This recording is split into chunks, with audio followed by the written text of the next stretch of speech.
Assalamualaikum warahmatullahi wabarakatuh, dan salam sejahtera untuk kita semua. Bagi pesepeda, bersepeda dengan kecepatan yang tinggi adalah impian ketika bersepeda di jalan yang datar atau mampu menaklukkan tanjakan yang curam dengan gradien di atas 20%.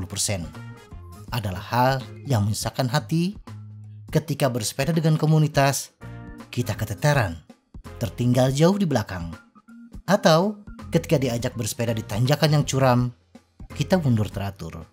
Nah, meningkatkan tenaga kita adalah kunci untuk meningkatkan performa bersepeda dan menjadi lebih cepat.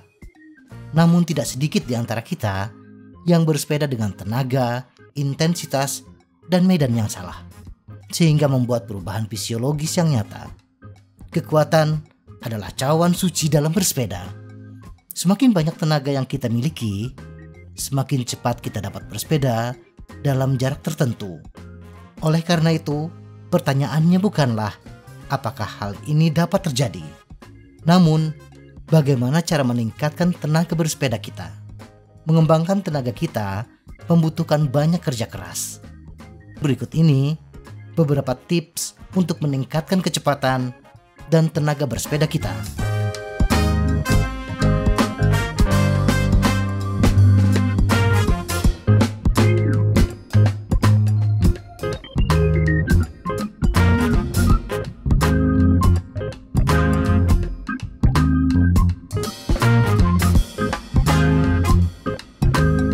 1. Berlatih secara konsisten. Ikuti rencana pelatihan terstruktur dan cobalah untuk mempertahankan kecepatan yang lebih cepat. Untuk mencapai kesuksesan, tak hanya dengan membangun kebiasaan baru yang baik, tapi juga mampu konsisten dalam melakukannya. Kebiasaan baru memang butuh waktu. Ada yang berpendapat, jika ingin menumbuhkan kebiasaan baru, orang tersebut harus menghabiskan sekitar 2 jam dalam sehari. Ada pula yang menyarankan kebiasaan tersebut akan hadir bila dilatih selama 10.000 jam. Entahlah, karena menurut salah satu psikolog ternama Amerika Serikat, James Clear, setiap orang punya cara yang berbeda.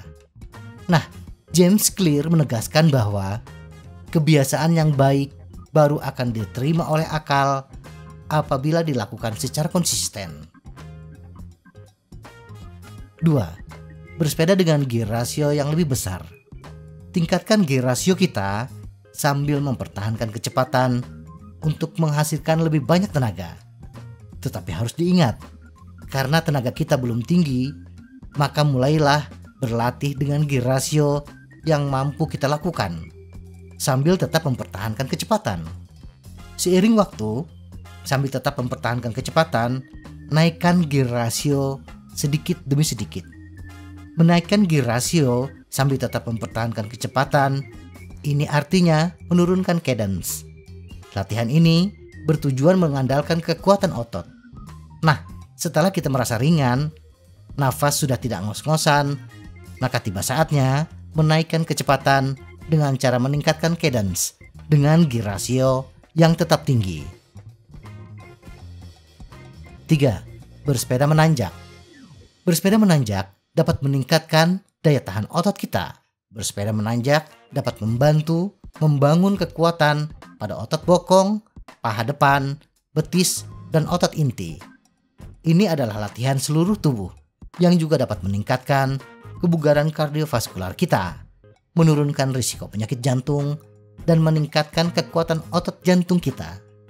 Saat kita mendaki bukit, kita harus menyeret beban tubuh dan beban sepeda kita ke atas bukit, yang mengharuskan kita menghasilkan tenaga lebih besar untuk mempertahankan kecepatan yang sama.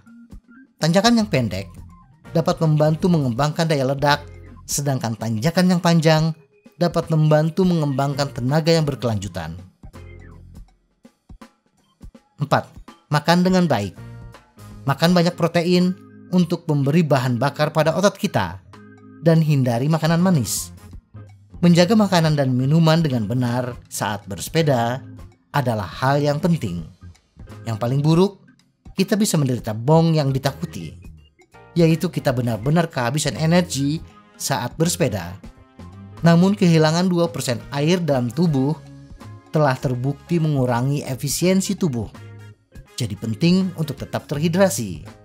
Josh Loudon, juara time trial nasional Inggris, mengatakan, kita harus menghitung berapa banyak karbohidrat yang kita butuhkan untuk bersepeda dan bahan bakar yang sesuai.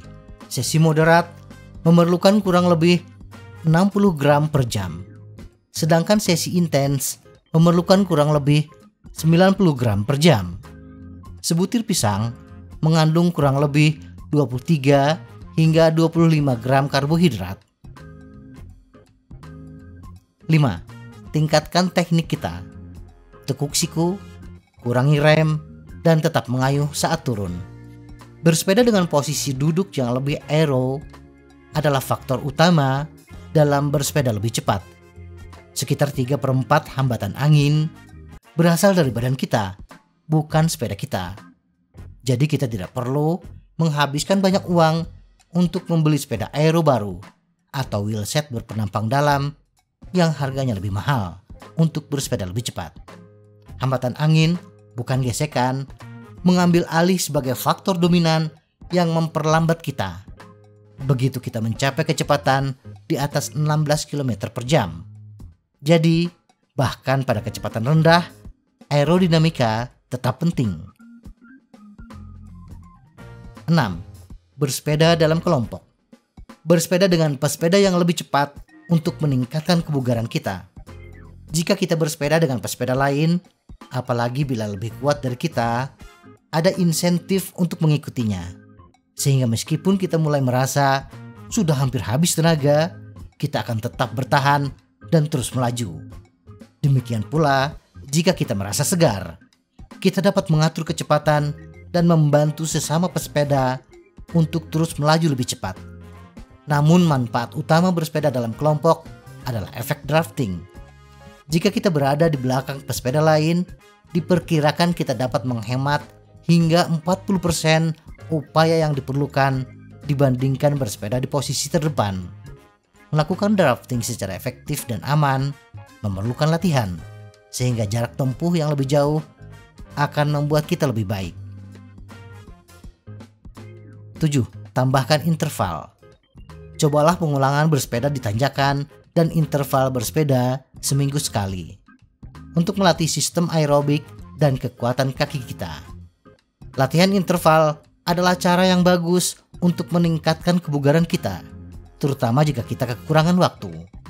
Jika time trial adalah tujuan kita, Loudon menyarankan untuk melakukan sesi turbo keras dan latihan ketahanan di posisi time trial kita. Kita juga bisa bersepeda secara berkala di jalan raya. Namun, pastikan kita memilih tempat yang aman dan tetap waspada terhadap pengguna jalan lainnya.